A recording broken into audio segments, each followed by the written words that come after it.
Salut tout le monde, c'est Pavel, le projet Mind Cash et vous êtes sur la chaîne qui est consacrée aux investissements et au trading.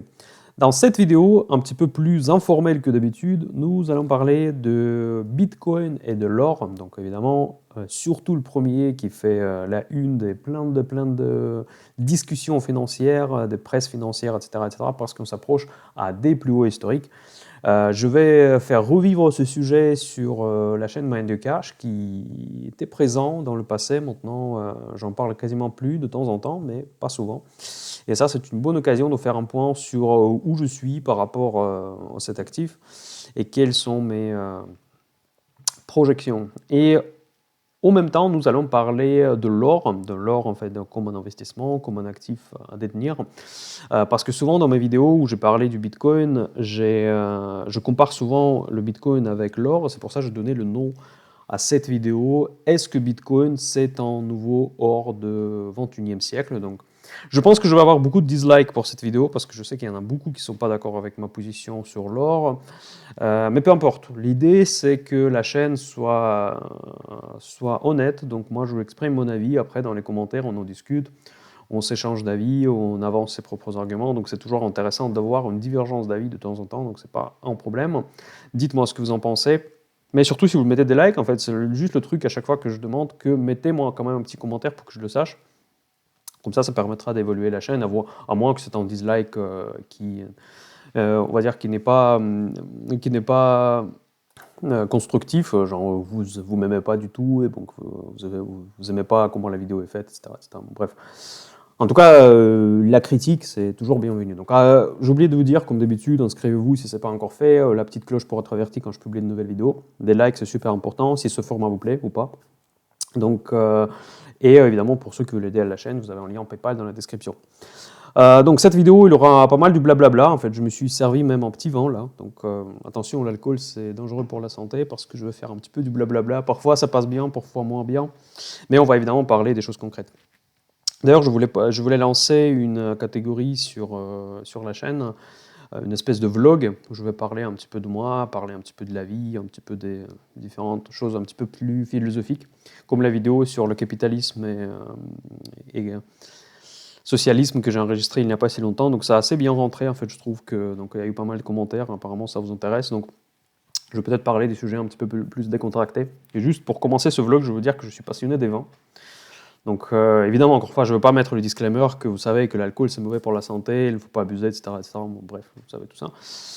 Donc voilà, aujourd'hui j'ai appellation Ventoux, je suis passionné du Sud. En fait, juste pour comprendre que je ne suis pas du tout alcoolique, en fait, c'est pas, même je suis d'origine russe, je bois que le vin, le pastis. Donc vous voyez, donc déjà un peu, ça donne une perspective méditerranéenne.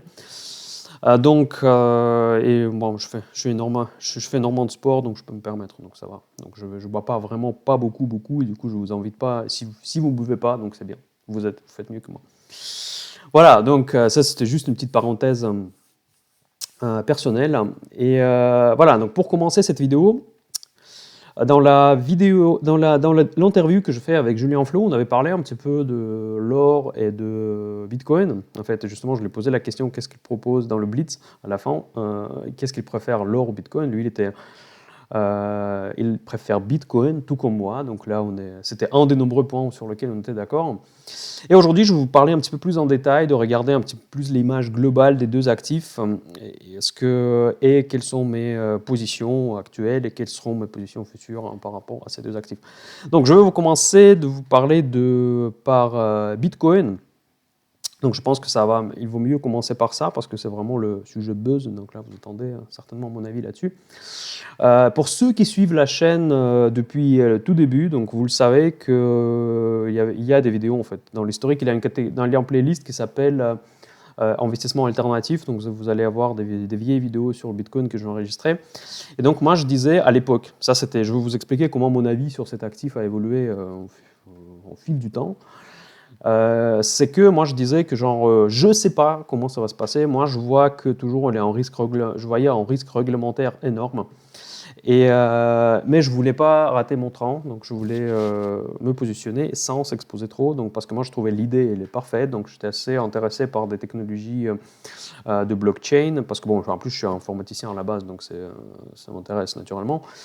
Et Bitcoin, qui est une implémentation la plus connue du blockchain. Donc, à l'époque, mes cryptos de prédilection, c'était Ripple, donc je me suis trompé. Donc, je vous dis honnêtement que je me suis guré là-dessus, parce que c'est pas le Ripple qui a fait le plus. Parce que moi, je voyais, en fait, pourquoi j'aimais bien le Ripple à l'époque, c'est que, parce que c'était le seul où il y avait vraiment d'utilisation réelle, en fait. C'était ça mon argument.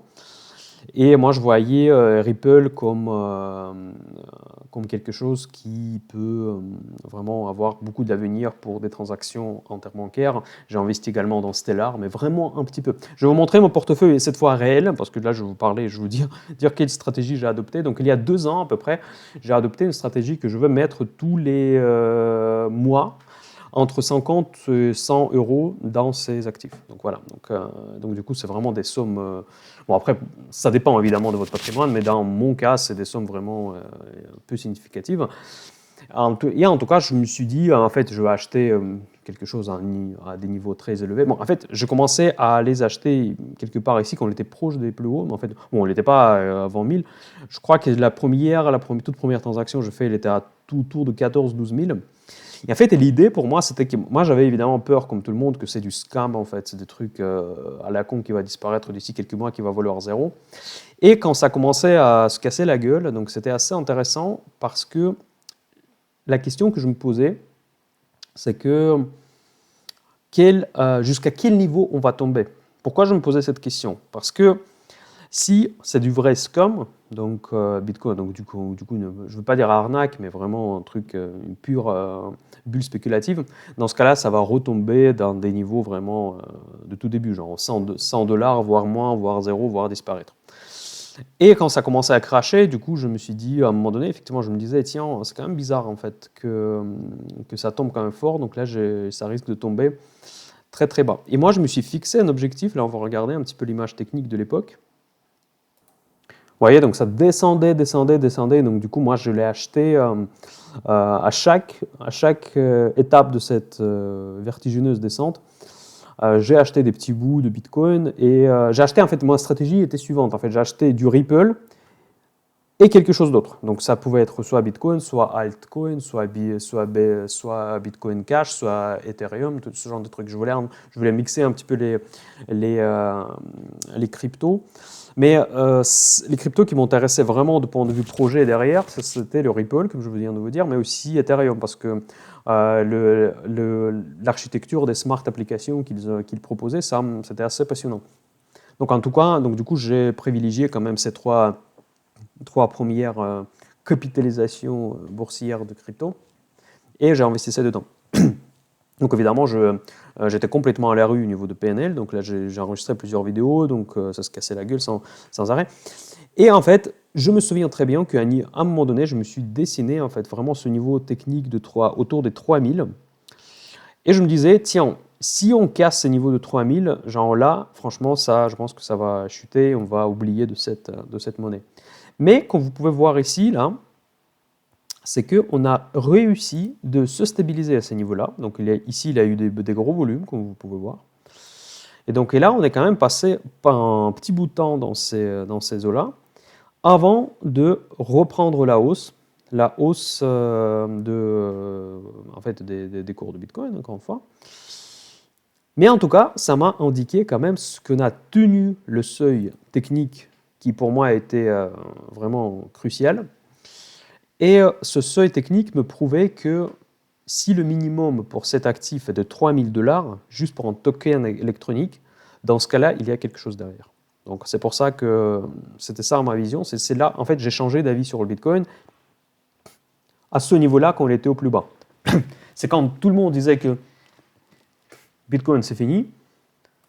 C'est là, au contraire, moi j'étais en train de changer d'avis sur cet actif parce que moi je voyais que s'il est capable de se stabiliser à un niveau de 3000, je trouve que c'est vraiment quelque chose du solide. Parce que 3000 c'est énorme hein, pour un token, c'est vraiment énorme. Donc du coup, j'ai augmenté un petit peu mes investissements. Je commençais à investir à peu près 100 € par mois dans ces actifs. Avant, je investissais peut-être un petit peu moins. Bon, excusez-moi si je ne suis pas tout à fait exact, parce que soit je suis passé de 100 à 150, donc en tout cas, j'ai changé un petit peu de fois les volumes, mais à chaque fois, ça restait très petit. Et donc, je commençais à acheter le Bitcoin aussi lors de cette hausse. Donc, du coup, je suis remonté. Donc, c'était super sympa. Je pensais que ça y est, on va vivre une nouvelle bull market. Et finalement, après, ça a encore retombé. Donc, après, je ne veux pas vous raconter toute cette histoire. Mais depuis ce moment, depuis ce qu'on a tenu la barre de 3000, je me suis dit que vraiment, c'est un vrai actif. Donc, c'est un actif dans lequel je peux faire confiance et je peux allouer une certaine partie de ma stratégie d'investissement sans dépasser genre 1% de mes actifs. Donc, si tout ce marché disparaît, je ne dois pas perdre de plus de 1%. Là, je suis pas encore là, mais en tout cas, j'ai commencé à y investir de manière un peu plus pérenne. Donc, j'étais plus sûr de ce que je fais. Et voilà. Et puis, tout récemment, déjà cette année, si ma mémoire est bonne, je crois que c'était cet été ou quelque chose assez récemment, j'ai enregistré une vidéo dans une bourse hebdo, parce que j'avais toujours une thématique à la fin de ces vidéos bourse hebdo, que vous n'avez pas voulu d'ailleurs avoir sur la chaîne Mind de Cash, que je trouve quand même dommage, parce que je trouve que ces vidéos étaient pas mal. Donc, en fait, j'ai enregistré une vidéo en disant que Bitcoin, ça peut être une superbe opportunité. Je ne sais plus quand exactement je l'ai publié, mais en tout cas, c'était il y a même pas un an. Voilà. C'était quoi l'idée derrière? L'idée derrière, c'était que c'est un marché qui est très petit. Par rapport aux autres marchés, c'est un marché qui est très petit. Et donc, du coup, il y a beaucoup de potentiel de hausse, purement et simplement si une petite partie des capitaux qui vivent aujourd'hui dans le système financier mondial aillent dans cette direction, ça peut littéralement l'exploser. La semaine dernière, j'ai publié la vidéo où je parlais des actions illiquides, et ça, c'est le phénomène que je vous parle, c'est exactement ça. Donc la liquidité sur les marchés des cryptos, elle est très faible par rapport aux actions, par rapport évidemment au Forex, je ne parle même pas. Donc tous les bourses traditionnelles sont beaucoup plus liquides, les volumes sont beaucoup plus gros, donc du coup la profondeur du marché elle est beaucoup plus importante. Et donc c'était ça mon argument, que s'il y a une moindre petite part de ce que les banques centrales ont pompé dans le marché aujourd'hui et ce qui reste dans le système financier, parce qu'on sait parfaitement que les banques centrales injectent toutes ces liquidités, mais ces liquidités restent dans le système financier et ils ne vont pas dans l'économie réelle, c'est pour ça qu'on n'a pas d'inflation d'ailleurs. Si une moindre partie de ces capitaux qui étaient injectés, s'ils vont aller dans ce marché, ça peut littéralement exploser les cours, justement à cause de cette faible liquidité et de la profondeur de marché insuffisante. Donc voilà, donc c'était ça mon idée. Du coup, j'ai commencé à vraiment investir de manière un petit peu plus agressive, mais de toute façon en restant sur des montants vraiment, vraiment ridicules. Et par contre, j'ai changé d'avis parce que je commençais à investir dans Bitcoin, parce que je voyais que quand même Bitcoin s'en sort beaucoup mieux. Et aujourd'hui, je vais vous montrer mon portefeuille. En fait, déjà, je vais vous parler de quelle plateforme j'utilise. Moi, j'utilise la plateforme qui s'appelle Lightbit.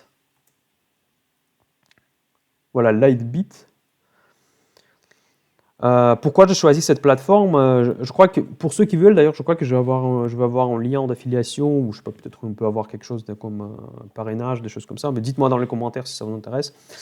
Il y en a plein de ces plateformes, je ne suis pas expert, donc il ne faut pas me demander des questions sur comment ouvrir un compte, machin, parce que c'est quasiment la seule. En fait, je l'ai ouvert il y a 2 ans, je l'ai préféré parce qu'il est basé aux Pays-Bas. Déjà, c'est un pays auquel je fais confiance, c'est en Europe, on peut faire les virements SEPA, donc c'est assez sécurisé. Peut-être ce n'est pas les meilleurs frais. En fait, pour moi, de toute façon, c'était un investissement de tellement long terme que moi, je ne m'inquiétais pas tellement pour les frais. Voilà, donc du coup, moi j'ai acheté en fait, j'ai créé un compte sur cette plateforme, donc il faut effectivement passer par tout un tas d'étapes de validation, et j'achète mes cryptos sur cette plateforme. Pardon.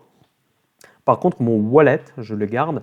J'ai acheté un produit de notre fameux startup français, Ledger Nano. Donc j'ai un Ledger Nano S, donc c'était assez vieux truc. Déjà en montant, parce qu'il y a une nouvelle version. D'ailleurs, j'ai jamais compris c'est quoi la différence entre les nouvelles versions qui sortent. Bon, j'imagine qu'ils ont plus des cryptos qu'ils supportent, mais autrement, moi, le vieux Nano Ledger, pour moi, ça suffit largement. Voici pour être exact, c'est ça ce que j'ai chez moi. Donc bon, il coûte 70, ça doit être en site suisse, donc bon, à peu près entre 60 et 70 euros. Donc pourquoi j'ai choisi le wallet physique? Parce que justement, c'est un peu un investissement, on va dire, fin du monde, un peu comme l'or d'ailleurs. Et je préfère quand même d'avoir ce portefeuille chez moi, donc du coup, vu que je comptais d'investir régulièrement, donc, et ne pas l'héberger dans des sites tierces parce qu'il y a des wallets en ligne. Et évidemment, vous portez en risque. Si par exemple vous allez acheter plusieurs bitcoins, donc vous allez investir plein d'argent et après ça flambe. Est-ce que votre site ne va pas décider que tiens, avec ce mec-là, on va arrêter de travailler avec lui? Bon, bref. Et il y a quand même un risque de contrepartie dans toutes ces histoires-là, parce qu'en fait, il s'agit quand même souvent des sites un peu louches, donc qui sont basés en Chine ou en Chypre ou je sais pas quoi. Donc moi, je préférais d'avoir tout chez moi, donc et être sûr et passer par une plateforme néerlandaise, même si les frais sont probablement pas les meilleurs. Donc voilà, ça c'était mon choix. Je ne dis pas que c'est le meilleur, donc peut-être aujourd'hui il y a des solutions bien meilleures, mais en tout cas c'était la solution que j'ai prise à l'époque et ça je suis content. Voilà, et donc du coup maintenant je suis investi, évidemment mon portefeuille il est en train de flamber avec cette récente hausse du BTC. Pour suivre le principe de transparence, comme d'habitude, sur la chaîne Mind du Cash, je vais vous montrer ce que j'ai accumulé. Je suis à peu près.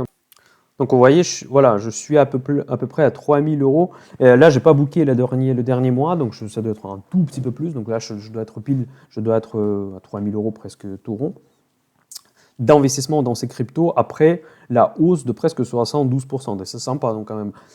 Sur même pas 2 ans d'investissement, j'ai commencé d'avoir 72% de renta. Et voici, ce sont les positions que j'ai actuellement. Donc c'est où le poids en fait? Ah zut, j'ai pas mis le poids. Mais en tout cas, bon, le poids de Bitcoin est évidemment le plus important. Et comme vous voyez, à l'époque, j'ai acheté un peu tout, en fait, mais dans les principales devises, donc j'ai acheté des altcoins aussi, donc les LTC, c'est Litecoin et Bitcoin Cash. J'ai acheté du Ripple massivement au début, mais maintenant, je l'achète beaucoup moins. Et à un moment donné, parce que ça, c'était un concurrent de Ripple, c'était le Stellar, je l'ai acheté aussi, mais par contre, là, c'était un investissement un peu catastrophique. Mais par contre, ça remonte encore, le Stellar aussi. Il y a tout dernièrement, j'étais à quasiment tout perdu. Attendez, je vais juste regarder qu'est-ce qui se passe avec Stellar. Je suis curieux. Parce que j'ai quasiment oublié déjà cette ligne, parce que je l'ai cru d'avoir perdu entièrement. Mais apparemment, c'est en train de remonter aussi. C'est une bonne nouvelle, vous voyez. Donc, c'est ça l'idée d'être cohérent dans son approche. Donc, Stellar.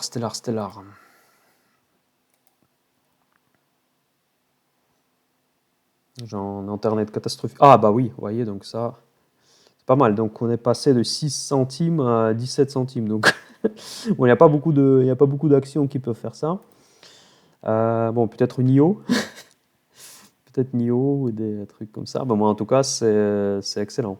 Donc là, on est en train de s'envoler. Donc là, je découvre en ligne une bonne nouvelle pour mon portefeuille des cryptos que apparemment le Litecoin est en train de revenir à vie, quoi. Mais bon, ma position, elle est ridicule. J'ai 65 euros qui est investi dedans. Dommage. Je pense que j'ai dû acheter une ou deux fois ce truc, mais et en plus, ça, c'était la crypto la plus chiante à acheter parce qu'il faut s'inscrire sur notre site. Il y a un site spécial pour les Litecoin, pour les Stellar. Donc, je sais même plus parce qu'en fait, je l'ai noté quelque part. J'ai pris des notes comment les acheter pour ne pas oublier la prochaine fois. Mais je me souviens qu'avec Stellar, c'est là où je galérais le plus. Voilà, en tout cas, voilà, donc ça c'est à peu près mon portefeuille. Vous pouvez regarder, comme d'habitude, je vous partage tout ce que je fais. Et là, cette fois, c'est un vrai montant. Donc c'est exactement ce que j'ai sur mon compte.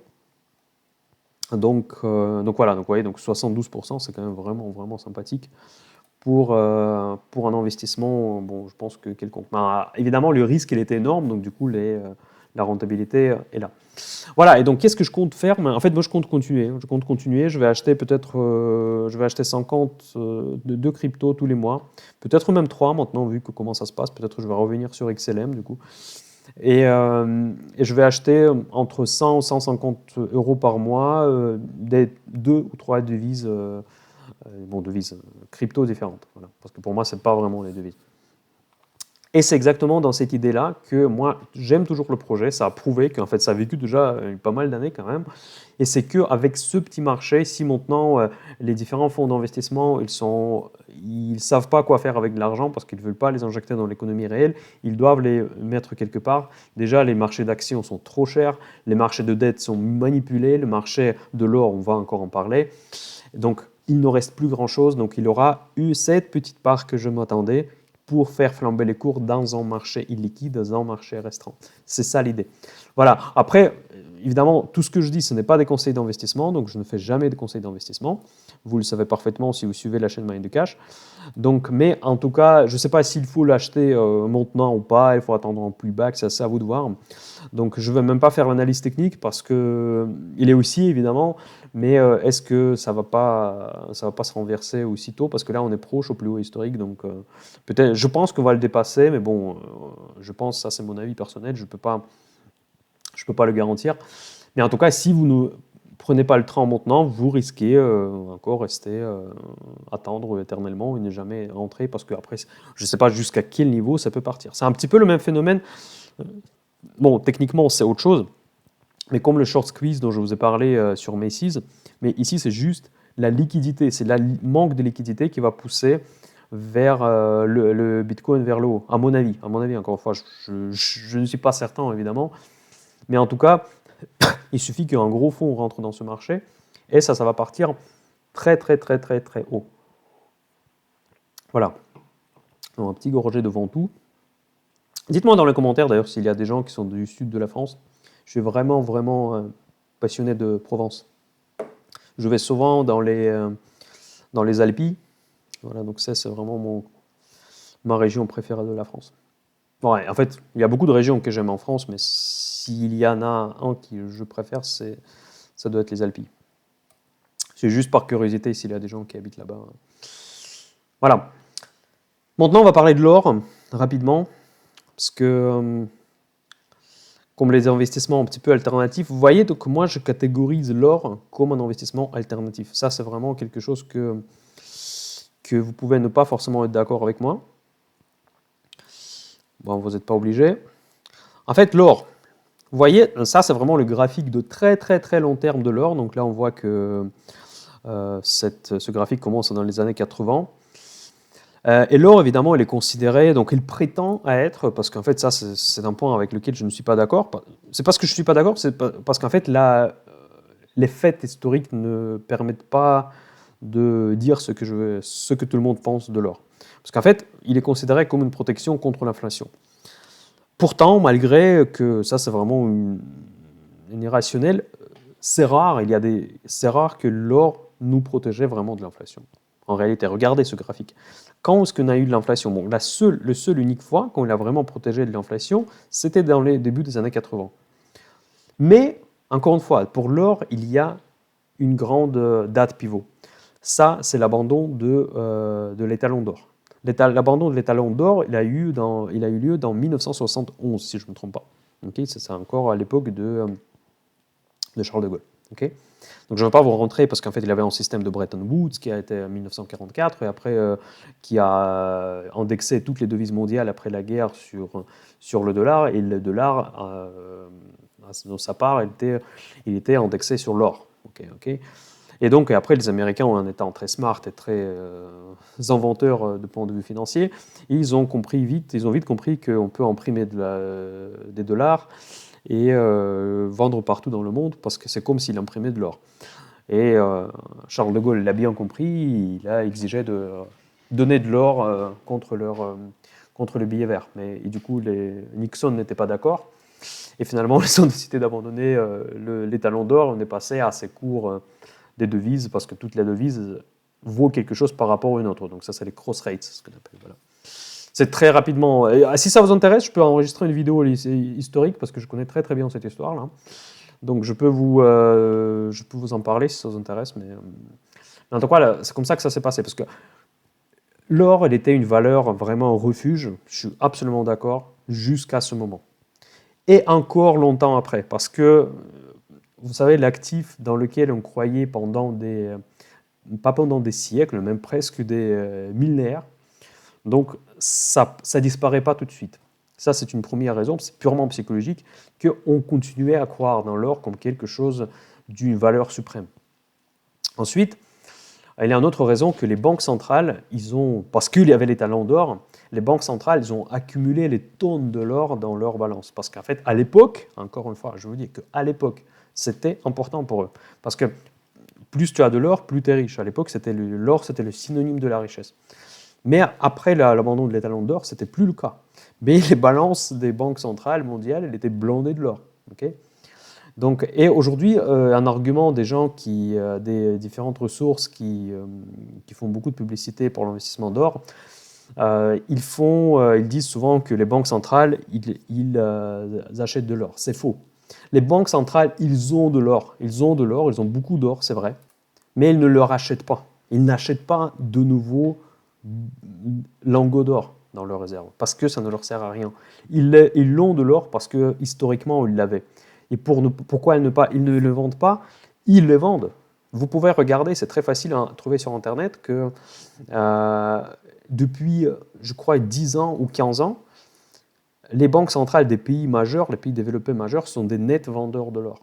Seules banques qui sont des nets acheteurs de l'or, c'est les banques centrales des pays marginaux. Les pays marginaux, c'est des pays sous sanctions. C'est l'Iran, la Russie, Venezuela et compagnie. Voilà. Donc ça, c'est des pays comme ça. En fait, c'est des pays qui ont de l'argent, ils ont besoin de placer quelque part.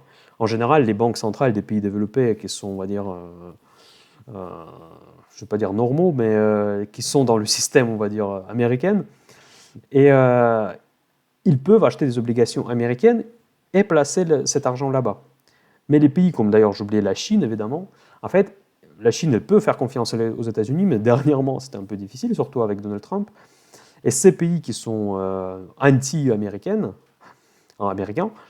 ils sont obligés de chercher d'autres actifs où placer leurs fonds. Parce qu'ils ne peuvent pas garder leur argent dans leur devise nationale, parce que la devise, il y a une énorme inflation dans ces pays-là. En Iran, il y a une énorme inflation. En Venezuela, en Russie, pas trop. Mais c'est à cause de la politique très restrictive de la Banque centrale. Mais voilà, donc, dans tous les cas, mais il peut y avoir. Donc, en tout cas, le rouble russe, ce n'est pas une devise qui peut vous protéger de l'inflation, évidemment. Donc voilà. Donc ces pays-là, en fait, eux-mêmes, en fait, même les gouvernements de ces pays ne font pas confiance à leur monnaie nationale. Et donc, du coup, ils doivent le placer soit en dollars, mais dans ce cas-là, c'est la devise d'un ennemi, quelque part, ou les obligations, encore pire. Et donc, ça veut dire que l'or, ça reste quasiment le seul marché, l'or physique. Donc, en fait, c'est le seul actif où personne ne peut les embêter. Et donc, c'est pour ça qu'ils sont les nets acheteurs de l'or. Mais n'oubliez pas que vous pouvez regarder la liste qui sont des nets acheteurs de l'or, vous allez voir que c'est que des pays qui ont des problèmes avec des États-Unis, avec le système globaliste mondial. Donc, je ne veux pas rentrer en débat, en fait. Si vous voulez, on peut en discuter, mais je ne veux pas rentrer en débat détaillé de tout cela, mais vous allez trouver cette information très facilement. Voilà, et donc du coup, l'or, dire que c'est un actif qui est recherché par les banques centrales, c'est faux. Et pourtant, il y en a beaucoup des chaînes, surtout les chaînes françaises. Je ne sais pas pourquoi en France, on aime beaucoup l'or, en fait. Ils disent que voilà, il faut l'acheter l'or parce que voilà, vous voyez, les banques centrales elles-mêmes, elles l'achètent. Non, ils ne l'achètent pas. Ils ne l'achètent pas. Ils le détiennent, effectivement, ils l'ont de l'or, mais ils ne l'achètent pas. Ils l'achètent ailleurs, justement. Au contraire, la Banque centrale suisse, qui est un des plus gros détenteurs de l'or, au contraire, elle commence massivement les actions et pas de l'or. Il y a d'ailleurs la vidéo sur ma chaîne où je parle de la Banque nationale suisse. Voilà. Et donc du coup, c'est pour ça que, et d'ailleurs, les chaînes qui en parlent, qui vous incitent d'acheter de l'or, d'investir dans l'or, c'est très souvent, quand je dis très souvent, c'est juste pour être gentil, parce que je crois que c'est toujours les chaînes qui sont presque les chaînes complotistes. Donc, c'est les chaînes qui parlent d'arnaque globale, voilà, le Macron, c'est un gros escroc, voilà, que vous allez tous faire voler votre argent de vos comptes. C'est un peu des chaînes comme ça qui vont vous inciter d'investir dans l'or comme vraiment la valeur suprême de tous les temps, qu'on peut toujours croire. Ils vous parlent rarement de l'étalon d'or pour vous expliquer qu'en réalité, l'or aujourd'hui, ça vaut ce que ça vaut dans l'industrie de la bijouterie, des joailleries. Donc voilà. En fait, la valeur fondamentale de l'or, on l'a vu ici. Vous pouvez la voir sur ce graphique. C'est là, dans cette période-là, quand d'ailleurs l'inflation elle était assez importante. Pourtant, l'or n'a pas été recherché. Donc l'or, du coup, ça ne protégeait pas du tout de l'inflation. Parce que dans cette période-là, vous pouvez voir là, l'inflation, elle était beaucoup plus élevée que l'inflation que nous vivons aujourd'hui. Donc, et pourtant, l'or, elle est là. Vous voyez ce que je veux dire? Donc du coup, on peut, c'est même pas une question de mon avis, c'est une question juste d'un fait évident que la corrélation entre l'inflation et de l'or, en tout cas moi je ne la vois pas. Dites-moi si je la vois, si vous la voyez, moi je ne la vois pas dans les données historiques. Peut-être parce que le marché il anticipe qu'un jour il y aura de l'inflation, mais si un jour, si vous savez, si un jour il y a de l'inflation et si on était si certain qu'un jour il y aura de l'inflation, dans ce cas-là, les banques, ils n'accumuleraient pas autant du cash dans les réserves sans donner à l'économie réelle. Ils essaieraient de se débarrasser de toutes les obligations qu'ils ont sur leur balance, parce que s'il y a l'inflation, c'est très mauvais pour les obligues. Parce que c'est l'augmentation des taux et du coup, c'est l'effondrement du prix des obligations. Donc, dans ce cas-là, les banques commerciales, ils se comporteraient de manière complètement différente si l'inflation était une vraie menace. Ou bien on pense que les banques commerciales, c'est des petits cons. Non, ce n'est pas des petits cons. Évidemment, ils savent ce qui se passe dans cette économie. Souvent, c'est au contraire, c'est à eux on rapproche d'être un peu la main invisible du système capitaliste. C'est un peu le cas.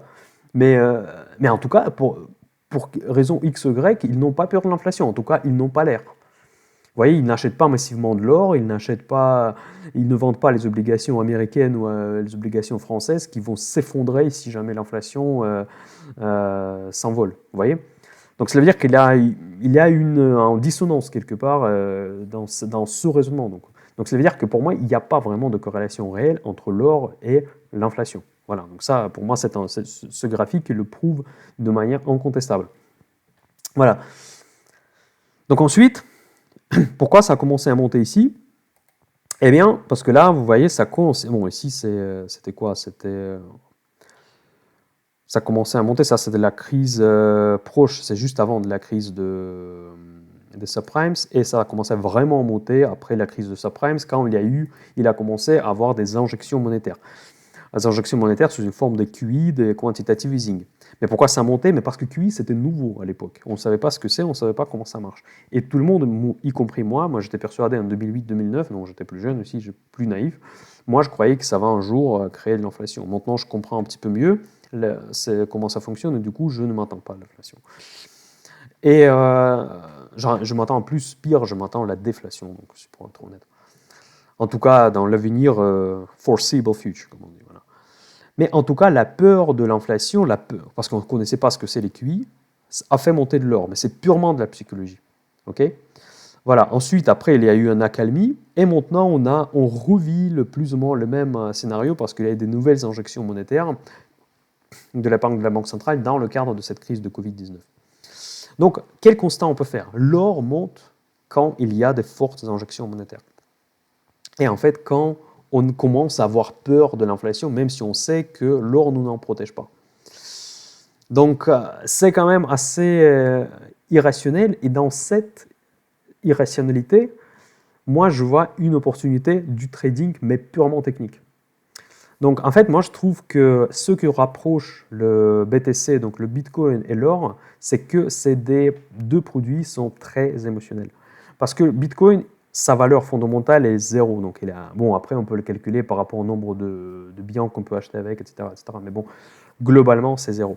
La valeur fondamentale de l'or, c'est la valeur qui en a besoin de l'industrie, l'offre de la demande. Donc, vous pouvez la voir ici. Donc, la valeur fondamentale, on l'a vu pendant de nombreuses années, il était toujours autour de 300-200 $ par once. Donc, et ça, on peut dire, c'est plus ou moins là qu'on peut situer, et selon les coûts d'extraction, des choses comme ça. Donc, selon les régions, en fait, le coût d'extraction est différent. Donc on peut situer plus ou moins la vraie valeur de l'or entre 200 et 500 $ à peu près. Donc, si on arrive là, on pourra discuter de fondamentaux de l'or. Pourquoi pas? En tout cas, aujourd'hui, la bijouterie, elle est en déclin. Donc cette industrie, elle est complètement dans la merde, surtout après la crise de Covid-19. Donc il ne faut pas s'attendre d'une augmentation de demande de l'or pour l'industrie de joaillerie. Donc c'est sûr à certain. En tout cas, l'or monte, donc cela veut dire qu'il monte uniquement pour des raisons psychologiques pour des raisons émotionnelles. Donc ça, pour moi, c'est une évidence. Et c'est exactement pareil comme le Bitcoin, sauf qu'avec l'or, la petite particularité qu'il a de la valeur réelle, mais sauf que cette valeur réelle, il n'a rien à voir avec la valeur de marché actuelle. Donc, et on peut presque oublier, le temps qu'on reste dans ces niveaux de 2800, 2000, on peut oublier de cette valeur, on va dire, fondamentale de l'or, parce qu'elle est tellement loin de la valeur marché qu'elle est presque négligeable. Voilà, donc c'est ça que je voulais vous dire. Et pour vous dire que, est-ce que j'ai des positions dans l'or? Bon, c'est logique, parce que moi, j'y crois pas. Donc, j'ai pas de position long terme sur l'or. Mais par contre, je prends souvent des positions spéculatives en short. Et uniquement en short, parce que moi, je me positionne jamais en long sur l'or, parce que vraiment, pour des raisons que je viens de vous expliquer. Et moi, je l'ai ouvert une toute petite position aujourd'hui, en fait, ce matin. Je l'ai ouvert une position, mais c'est vraiment les toutes petites, encore autour de 1800. Justement, je suis à l'équilibre actuellement. Et qu'est-ce que je m'attends? En fait, ça va paraître peut-être complètement débile ce que je veux vous dire, mais c'est... attendez. Je sais que beaucoup vont pas être d'accord avec moi. Je trouve que pendant cette période-là, je trouve que l'or, elle se trouvait dans un canal sideways. Donc je sais que la plupart des gens pensent que l'or, elle monte, mais pour moi, techniquement, à long terme, le canal, il est horizontal. Donc, il y a eu une hausse ici, il y a une forte baisse ici, donc effectivement, c'est juste le canal qui est très large. Et donc là, on évolue dans ce canal, on l'a cassé par là, et c'est là où je doutais effectivement que pourquoi on pourrait peut-être la bulle spéculative sur l'or, elle peut monter plus haut. Parce qu'en fait, je ne vous dis pas que l'or va nécessairement se casser la gueule. Il pouvait monter, surtout bon, quand on était au-dessus de ce canal, il pouvait monter beaucoup, beaucoup plus. Je ne sais pas où il va aller. Je ne sais pas parce que c'est de la psychologie. Si les gens vont avoir peur, si par exemple la crise de Covid prendrait une perspective encore plus négative, ça pourrait aller beaucoup plus loin. Mais dans tous les cas, vu que les nouvelles de vaccins ont été accueillies très positivement par le marché, l'or se casse la gueule immédiatement.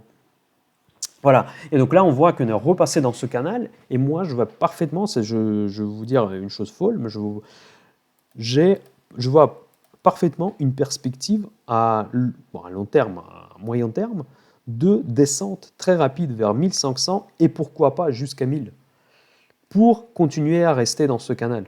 Voilà. Je vois cette évolution de l'or à long terme à peu près dans cette figure-là. Donc maintenant, je crois de moins en moins qu'on va ressortir par le haut de ce canal et continuer la hausse. Donc ça, pour moi, ce n'est pas... En fait, il n'y a pas de trigger pour ça. Parce qu'aujourd'hui, en fait, ce phénomène que les QI vont créer l'inflation, il commence à s'éroder parce qu'on voit qu'il n'y a pas d'inflation. Les QI, ça fait 12 ans qu'on vit avec des QI et ça fait 12 ans qu'on n'a pas eu l'inflation. Donc maintenant, c'est que il faut être vraiment et avoir une belle imagination pour voir l'inflation dans ce qui se passe aujourd'hui. Mais on l'a pas, on l'a pas. Déjà, les économistes voudraient bien l'avoir et on ne voit pas. Après, il y en a d'autres qui aiment investir dans l'or parce que ça leur protège des crises financières, mais ça, c'est encore plus faux. C'est encore plus faux. On a vu que dans les récentes crises financières, par exemple fin 2018, quand Jérôme Powell a essayé de monter les taux, d'ailleurs on avait discuté de ça avec Julien Flo d'ailleurs aussi, on était encore une fois d'accord, l'or elle a chuté, comme tous les actifs elle a chuté. Pourtant, normalement, c'était quelque part la politique de normalisation de système financier. Donc, cela veut dire que c'est plutôt une bonne nouvelle. Donc, cela veut dire que c'est là où on pourrait éventuellement. Et d'ailleurs, on retrouvait l'inflation à cette époque-là. L'inflation commençait à donner les signes de vie. Donc, normalement, c'est là où on devait commencer à avoir peur de l'inflation parce qu'il y avait une reprise à fond, etc. Donc, mais non. L'or, il chute avec tous les actifs. L'or, il a chuté aussi au début de la crise de Covid, mais après, il a repris quand les injections monétaires ont commencé sur un phénomène purement psychologique parce que les gens, quand ils ont vu 2 trillions injectés en 2 semaines, en une semaine même, ils se sont dit que non, là, cette fois-là, on va forcément avoir de l'inflation. Mais non, on n'a pas eu d'inflation, encore une fois. On n'a pas eu d'inflation. Et donc, du coup, l'or, c'est vraiment, ça vaut ce qu'on s'imagine. Comme le Bitcoin, en fait. Sauf que derrière, pour le Bitcoin, il y a probablement le futur, parce que c'est quand même un système nouveau qui est très difficile à réguler, donc je pense qu'il a toujours un risque à un régulateur, mais pour l'instant, il ne s'est pas matérialisé. Donc, le marché est relativement petit, je ne sais pas comment ça va se passer si le marché de Bitcoin va grandir. Ici, ça va devenir un vrai concurrent à des monnaies fiat. Peut-être à ce moment-là, les banques centrales ou quelqu'un va commencer à le réguler, mais comment on va le réguler? Comment? L'or, on peut réguler, parce que ça, c'est un marché standard. Et en plus, c'est un marché extrêmement manipulé par... il y a eu beaucoup de scandales de manipulation de cours de l'or, parce que les cours de l'or ils sont presque fixés par 2 ou 3 institutions financières basées à Londres. Donc vous imaginez, quand vous achetez de l'or, vous exposez à un risque que ces institutions, demain, on décide que l'or, on va changer d'avis, on va investir ailleurs, ils vont vendre de l'or, c'est eux qui contrôlent ce marché, et l'or va valoir, il peut valoir que dalle après tout ça. Donc, mais par contre, pour Bitcoin, c'est très difficile de le réguler, mine de rien. Parce que le temps que les gens y croient, le temps que vous, par exemple, ou moi, je peux vous vendre quelque chose et en contrepartie de Bitcoin, moi je fais confiance à cette contrepartie, il va exister. Donc c'est pour ça que moi je trouve que peut-être il y aura une tentative de régulation du marché des crypto-monnaies sous prétexte, je ne sais pas, de financement du terrorisme, de je ne sais pas quoi, qu'est-ce qu'ils vont inventer. Bon, ça sera certainement vrai en partie, parce que forcément, il y aura des financements du terrorisme avec des crypto-monnaies, mais ce n'est pas la raison pour les interdire. Mais probablement, ils vont essayer de les interdire sous ce prétexte. Mais en tout cas, pour moi, c'est quand même assez compliqué de l'interdire le temps que les gens y croient, parce que tu ne peux pas venir dans chaque maison et dire non, tu achètes pas, si tu achètes le Bitcoin, tu vas en prison. Ça me paraît quand même une perspective assez peu probable. Voilà, c'est pour ça, voilà, donc ça c'est plus ou moins l'idée que je voulais vous dire. Donc pour résumer, à long terme, moi personnellement, je ne sais pas ce que vous faites comme vous voulez. À long terme, moi j'achète du Bitcoin et des autres crypto-monnaies pour avoir un portefeuille diversifié. Mais encore une fois, le position sizing, ne mettez pas beaucoup d'argent. Bitcoin peut s'effondrer, mais vraiment s'effondrer de manière dramatique. On peut aller à 3000, à 2000, je peux avoir complètement tort sur tous mes propos. Pour l'or, faites quand même attention, parce que l'or, elle est trop chère par rapport à ce qu'il vaut réellement. Si vous croyez, si vous pensez que c'est vraiment l'actif de refuge, posez-vous des questions. Pourquoi vous pensez ça? Pourquoi les grands investisseurs, pourquoi les banques ne l'achètent pas? Pourquoi presque que vous et les fonds spéculatifs, les hedge funds spéculatifs les achètent? Mais les hedge funds spéculatifs vont aussi vite les vendre aussi vite qu'ils les ont achetés. Donc faites quand même attention, regardez aussi quelles sont les chaînes qui vous conseillent d'acheter de l'or. Vous allez voir, c'est toujours Olivier de Lamarche, RT France, des chaînes comme ça qui vont vous parler de ce type d'investissement, là où ils parlent de la débancarisation, des choses comme ça. C'est des chaînes complotistes. Ils n'ont pas forcément toujours tort. Ils ont raison sur certains points.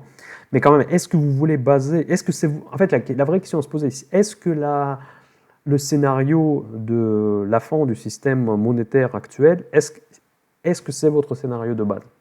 Pour moi, ce n'est pas le cas, clairement, parce que sinon, je ne ferais pas cette chaîne-là, je ferais complètement autre chose. Si pour vous, c'est le scénario de base, et si vous regardez, genre, vous écoutez Olivier de Lamarche, et c'est ce qu'il dit pour vous, ça correspond à votre scénario de base, dans ce cas-là, allez-y, achetez de l'or. Parce qu'effectivement, peut-être dans ce scénario dont il parle, probablement l'or, il va avoir de la valeur. Mais pour moi, ce n'est pas mon scénario. Peut-être je me trompe. Peut-être comme tout le monde, on a le droit de tromper, on a le droit de se tromper. Et donc, mais faites quand même attention, si ce n'est pas votre scénario de base, faites quand même attention à l'acheter à long terme. Parce que ça peut vraiment... en fait, ça peut descendre très loin. Ça peut descendre très loin jusqu'à sa valeur fondamentale que vous voyez tout en bas dans un rond rouge, dans un ovale rouge. C'est tout à fait... Et ça ne sera pas surprenant. Ça va surprendre personne. Donc si on descend jusqu'à là, si on descend juste en bas, là, personne ne va s'étonner. Il y aura quelques articles chez Wall Street Journal, voilà, l'or s'est effondré, etc. Mais ça ne sera pas la catastrophe. Pour personne, ça va être la catastrophe. Donc, si les obligations américaines descendent à ces niveaux-là, ça sera une catastrophe au niveau mondial. Donc, et du coup, c'est peu de chances que ça arrive. Donc, pour l'or, ça ne va rien changer pour personne, sauf les pays, encore une fois, un peu anti-américains. Voilà. Voilà, donc c'est ça, je pense que ça, bon, je me prépare à avoir beaucoup de dislikes pour cette vidéo, parce que je sais que certainement vous n'avez pas tous le même avis sur ces actifs que moi. C'est toujours intéressant d'avoir des avis différents. On s'échange sur la chaîne Mind de Cash pour trouver la vérité. J'espère que cette vidéo vous a plu. Mettez-moi de likes si vous avez aimé, des dislikes si vous n'avez pas aimé. Et à très bientôt. Mind the Cash, ciao ciao.